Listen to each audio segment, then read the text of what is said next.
Hey there, this is how you easily change a Mazda CX5 key fob battery for a 2022 to 2023. All you need is a mini screwdriver and a CR2032 battery. Saves you a lot of time and money. For your convenience, I left an Amazon link to the battery below this video. So you first start by pulling down this little switch in the corner here and opening up the case.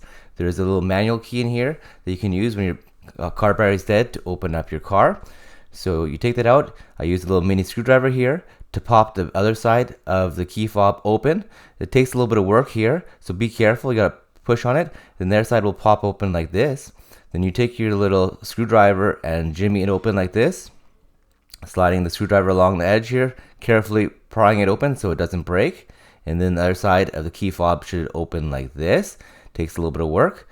Once it's open here, what you can do is I use a screwdriver to open up this little cover here, and you put in the new CR2032 battery. So I use my mini screwdriver to pop out the old battery, put in the new battery, make sure the plus side is facing you so you have it the right way. And then you put the cover back on the battery, and make sure you put it in like this, slide it into that hinge and pop it in place. Then you need to put the cover back on the back side here with the emblem like this, facing away from where you put it on your keychain. You press it into place. It will snap back into place here on your key fob for your CX5.